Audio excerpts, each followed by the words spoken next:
दिल्ली के राजेंद्र नगर में 3 बच्चों की दर्दनाक मौत हो गई। इस मौत का जिम्मेदार कौन है? राव आईएएस की कोचिंग, जिसके बेसमेंट में एक पुस्तकालय चल रहा था और उस लाइब्रेरी में जो बच्चे पढ़ रहे थे उनके निकलने का सिर्फ एक ही दरवाजा था, वो भी बायोमेट्रिक से बंद होता था। मतलब सेफ्टी नॉर्म्स का कोई ख्याल नहीं। कौन है इन बच्चों की मौत का जिम्मेदार? आज बच्चे धरना दे रहे हैं और हम सभी जानते हैं कि बच्चों का जब भी आंदोलन होता है कुछ समय तक लगता है कि प्रशासन उनकी बात को सुनने वाला है, कोचिंग माफिया शायद सुधरने वाले हैं, शायद जो वहां के लोकल रेंटर्स हैं, जो वहां के लैंड ओनर हैं, मकान मालिक हैं, वो सुधरने वाले हैं, लेकिन होता कुछ नहीं है। लगातार ऐसी घटनाएं आपको बहुत बार सुनने को मिलती हैं। ये 3 बच्चे जो कि अभी इस दुखद घटना में जिनकी मृत्यु हो गई, इनकी मृत्यु के लिए जिम्मेदार कौन है? अगर हम बात करें तो ये लगातार न्यूज आप लोगों को ऐसी मिलती रहती हैं। इन 3 बच्चों की मृत्यु कोई पहली और आखिरी नहीं है। इससे पहले भी अभी कुछ दिनों पहले ही करोल बाग में एक बच्चा जो कि यूपीएससी मेंस देने वाला था और उसका इलेक्ट्रिक शॉक से डेथ हो गया। उसी तरीके से मुखर्जी नगर में भी आप सभी को पता है, कुछ समय पहले मुखर्जी नगर में कोचिंग सेंटर में आग लगी थी और बच्चे ऊपर से 3 मंजिले इमारत के ऊपर से गिर गिर करके और उनके हाथ पैर टूटे थे और बहुत सारी दुखद दुर्घटनाएं हुई थी। और ऐसी लगातार घटनाएं होती हैं। ये प्रेस ट्रस्ट का पीटीआई का न्यूज है कि poor safety measures in Delhi coaching hubs. तो क्यों है पुअर सेफ्टी मेजर्स? क्यों ये कोचिंग माफिया जो कि कोचिंग चलाने के नाम पे इतना बड़ा बड़ा फीस लेते हैं, जैसे वो बच्चों से फीस नहीं बल्कि उनकी पूरी प्रॉपर्टी ले लेंगे। और एक एक कोचिंग सेंटर में, और ये जो बड़े so called big coaching centres हैं जिनके डायरेक्टर्स जो कि बड़े बड़े ब्रांड बने फिरते रहते हैं, कभी इन्होंने इन नॉर्म्स का ख्याल रखा है क्या? तो ये बच्चों के शुभचिंतक नहीं है। बच्चे आज जो धरना दे रहे हैं उनकी 10 मांगे हैं। उन 10 मांगों में आपको दिख रहा है ये 10 मांगे हैं बच्चों की, जिसमें जो वर्तमान में अभी जो दुर्घटना हुई है उसकी पूरी क्लियरिटी बच्चों को चाहिए। क्या हुआ, किसकी लापरवाही थी, एमसीडी क्या कर रही थी, सरकार अगर दिशा निर्देश दे रही थी तो उसके दिशा निर्देश का पालन क्यों नहीं हो रहा था, बिल्डिंग कोड वहां पर क्यों फॉलो नहीं हो रहा था, फायर सेफ्टी नॉर्म्स क्यों चालू नहीं थे। और ये क्या सिर्फ एक राव आईएएस की बात थी? तो नहीं, बल्कि जब एमसीडी ने जांच किया तो पता चला कि उसी समय तुरंत 13 कोचिंग सेंटर ऐसे वहां पे चलाए जा रहे थे जिनके यहां सेफ्टी नॉर्म्स 0 थी। तत्काल एमसीडी ने इन 13 कोचिंग सेंटर पर 13 कोचिंग सेंटर को सील कर दिया। बात सिर्फ इतनी नहीं है कि ये 13 कोचिंग सेंटर सील हो गए, बात है कि क्या ये 13 ही है क्या? सभी हैं। और मैं सभी कह रहा हूं तो इसका मतलब कि सभी हैं। सब में कुछ ऐसे हैं जो कुछ कुछ सेफ्टी नॉर्म्स पूरा करते हैं और बाकी अधिकांश ऐसे हैं जिनमें यहां सेफ्टी नॉर्म्स के नाम पर कुछ नहीं है, सिर्फ पैसे लूटे जाने रहे।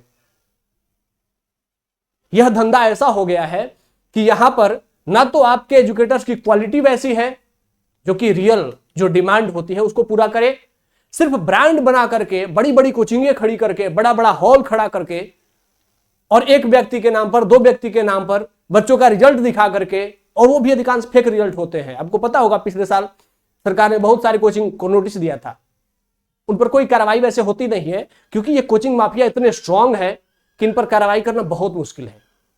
और मैं माफिया इसलिए कह रहा हूं कि कोचिंग संस्थान चलाना कोई बुरी बात नहीं है, लेकिन कोचिंग संस्थान पर्पस सिर्फ लाभ ही कमाना है, कोई सेफ्टी नॉर्म्स नहीं है। बच्चे भाड़ में जाए, उनकी एजुकेशन भाड़ में जाए, उनकी सेफ्टी भाड़ में जाए और सिर्फ पैसा आए। और पैसा, फीस 2-2 लाख, 2.5 लाख, 3-3 लाख फीस। किस बात का फीस भाई? 8 महीना 9 महीना बच्चों को पढ़ा रहे हो, 3 लाख क्या ले रहे हो? 2.5 लाख किस बात का ले रहे हो? आईएएस बना रहे हो क्या? गारंटी है? गारंटी दोगे? आईएएस तो बच्चा अपने खुद के मेहनत से ही बनेगा। तो फिर तुम 6 महीने 7 महीने 8 महीने 9 महीने या 12 महीने पढ़ा करके 3 लाख किस बात का फीस ले रहे हो? क्या है डिग्री तुम्हारे पास? क्या तुम कैलिफोर्निया या फिर ऑक्सफोर्ड से पढ़ करके आए हो क्या? तो डिग्री कुछ नहीं है, सिर्फ सपने बेचे जाते हैं कि मेरे यहां आओ, 3 लाख में एडमिशन लो, आईएएस बन जाओगे। बनने वाले अपने मेहनत से ही बनते हैं, वो इनके सपनों से, इनके कोचिंग से नहीं बनते हैं।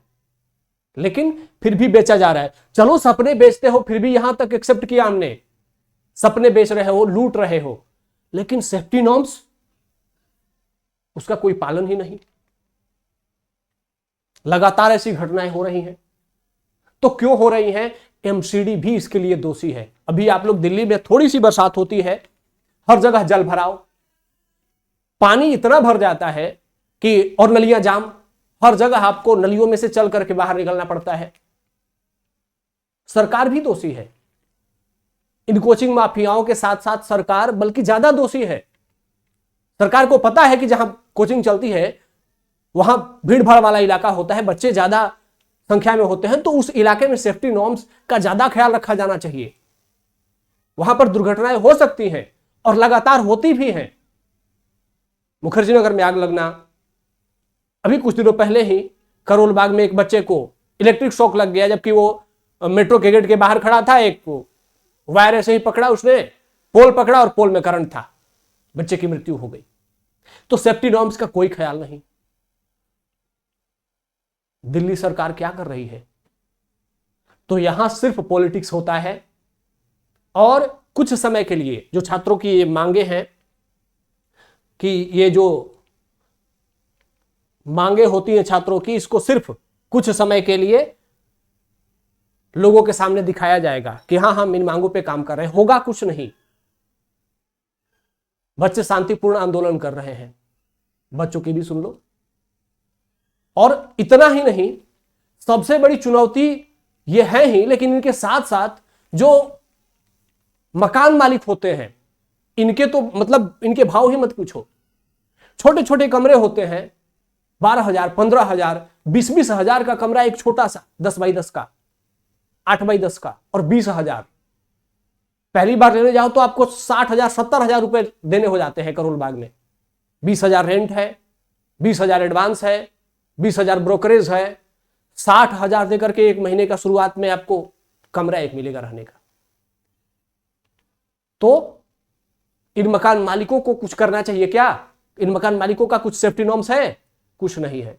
जिस तरीके से कोचिंग माफिया लूट रहे हैं, उस तरीके से मकान मालिक लूट रहे हैं, और बच्चे जो कि ख्वाब देखते हैं आईएएस बनने का, उनके ख्वाब बेचे जा रहे हैं।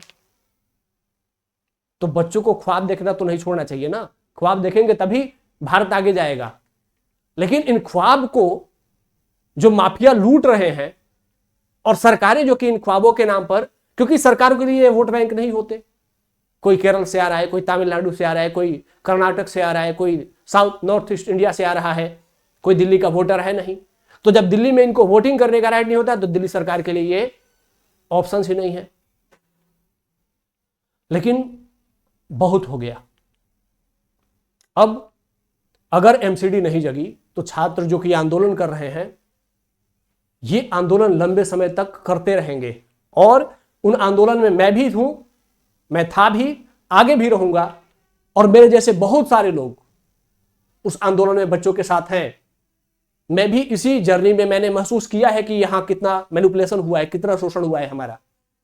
तो अब नहीं होना चाहिए, रुकनी चाहिए ये शोषण। आप सभी भी बच्चों की जो मांगे हैं, अगर आप दिल्ली में हैं तो उनके साथ जुड़िए, उन मोर्चे पर खड़ा होइए। अगर दिल्ली से बाहर हैं तो ऐसे वीडियोस बनाइए, ऐसे ट्वीट कीजिए, ऐसे पोस्टर बनाइए, लेकिन बच्चों को सपोर्ट करिए। प्लीज इस बात को बहुत ऊपर तक जाने दीजिए, ताकि आगे के लिए हो सकता है ये एक बहुत दुखद जो घटना घटी, इसके बाद शायद चीजें बेटर हो सके। तो लेकिन ये तभी हो सकेगी जब आप सभी साथ खड़े होंगे। तो चलिए फिर साथ खड़े होते हैं, ताकि बच्चों के भविष्य के साथ खिलवाड़ ना हो, बच्चों के सपनों को बेच करके और कोई उनके जीवन को ना खरीद ले। धन्यवाद।